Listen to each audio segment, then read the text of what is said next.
We're going to talk about the issues going on right now. The trial proper hearing begins today. And let's cross over there to the Supreme Court where Ayub Abdikadir is standing by with the latest there. Ayub, good morning. It's good to see you. So how does the day look like today? What is expected to happen?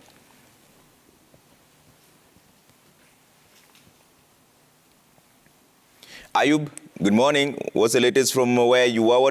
How does the day look like today?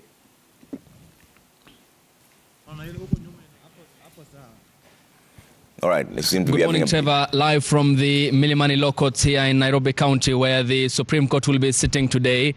And it comes a day after the pre-trial conference, which had laid the ground rules here at the top court in the country, including and up to a point where the court became a theatre for the disjointed IEBC commissioners. And the four who had disowned the presidential outcome on the 15th of August, and the three who are led by the chairperson of Fula Bukati and Professor Abdi Yakub Gulie and Boyamolo. This is what the Deputy Chief Justice Philomena Mbete Mwilu did say, that the court cannot deal with the issue or any dispute as to the legal representation of the Poll Commission IEBC, and it is not the business of the court, she said yesterday, to determine who represents the Independent Electoral and Boundaries Commission IEBC. And later in the succeeding session in the afternoon, DCJ Mwilu said that those in court should ignore her earlier statement, and that the former Attorney General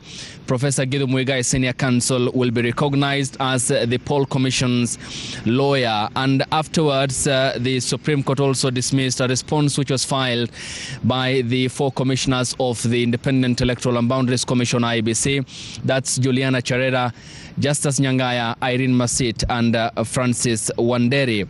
And thereafter, it also looked into the issues for determination, including the technology deployed by the IEBC for the conduction of the 2022 general election, whether it met the standards of integrity, verifiability, security, and transparency to guarantee credible election, amongst the other 9 issues that the Supreme Court is set to determine and render a judgment on Monday next week.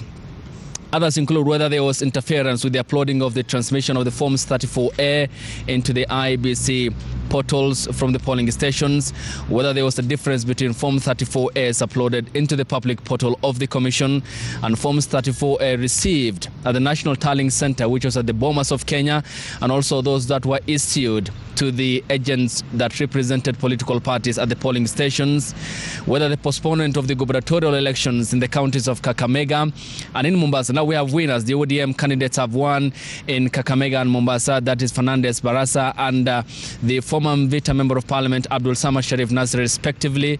The 4 parliamentary elections and the 2 ward elections had led to voter suppression in the as also echoed in the petition by petition number A005 of 2022, and whether there was unexplainable discrepancies between the votes cast for the presidential candidates and the other elective positions is also another ground, whether the IEBC carried the verification, tallying, declaration of results in accordance with Article 138(3)(c) of the Constitution and Article 138(10) of Constitution 2010, whether the declared president-elect attained the 50+1 threshold as required by Article 138(4) of the Constitution, and whether there were irregularities and illegalities of such magnitude to affect the final results of the presidential outcome. So these are the grounds that the Supreme Court will determine upon, and it will be hearing. The hearing will be starting today here at the Supreme Court, where the lawyers will be representing parties, will be taking to the podium and argue out their cases here at the top court in the country, Trevor.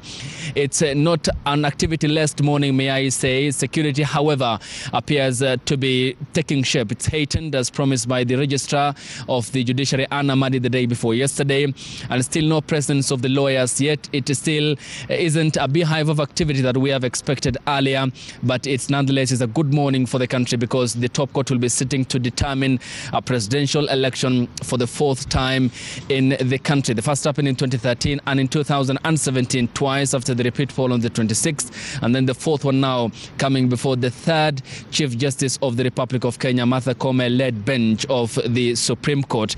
And amongst the other issues also that will be taking shape at the Supreme Court include the admission of the Friends of the Court, in this case, the Law Society of Kenya. And here's the interesting bit that our viewers need to understand, or ought to understand, because it's important as to what the Law Society of Kenya intends to attain. According to the Law Society of Kenya, it said it's here to help the court to reach a just decision after hearing the argument of the cases by the parties representing the different entities here. And it said it wants to help on 3 issues. And these are the main 3 issues which are very germane that the Law Society of Kenya said is priority.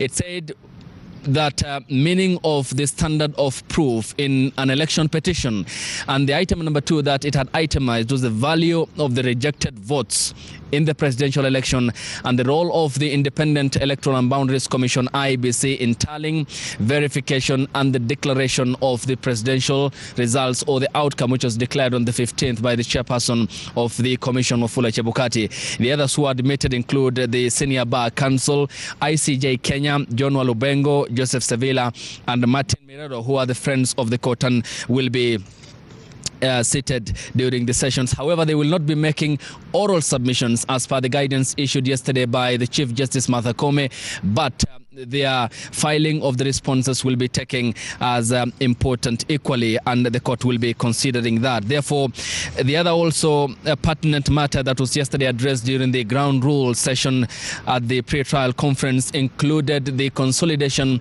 of the petitions. And Martha Koome said, the CJ, that the issues raised in all the petitions are parallel, meaning identical or similar to each other, and will be merged with the lead petition E005, which was filed by Raila Odinga and Martha Karua, the Azimio la Umoja One Kenya coalition political party presidential candidate, and is running with the former Gishugu member of parliament Martha Karua. Therefore, she said it will read Raila Odinga, Martha Karua as the first petitioner, and the other petitioners will be John Joroge Kamau, the Youth Advocacy Group, Khalef Khalifa, who is petitioning the Independent Electoral and Boundaries Commission, IEBC, on the KPMG report, which did an audit of the electoral process and whether the recommendations therein were acted upon by the poll commission.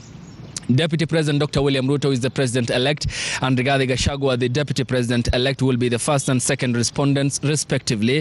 The third respondent will be the IEBC, the fourth Wafula Chebukati, the fifth Juliana Cherera, the commissioner and the vice chairperson, Irene Masit, Justice Nyangaya, Francis Wanderi, Professor Abdi Yakub Gulie, Boya Molu, and the Attorney General will be the 6th, 7th, 8th, 9th, 10th and 11th respondents, respectively. Therefore, we are expecting, as we sit through the arguments in court today and sift through the legal jargons that will be at play today here at the Supreme Court, as lawyers representing all the parties will be taking to the podium. So, Trevor, we expect that to happen later from 9 a.m. and time is of essence here, and the significance it bears during this process, and we'll be keeping our viewers and you in studio up to date as well as to what will be happening, and of course getting back to you in studio later with regards to the activities of the day here at the Milimani Law Courts, where the Supreme Court will be sitting for the 2022 presidential election petition. Back to you in studio, Trevor. Ayub, for that comprehensive analysis of what is expected and what happened yesterday in the pre-trial conference. Now, as soon as it kicks off at 9 a.m., we'll cross over there for live proceedings.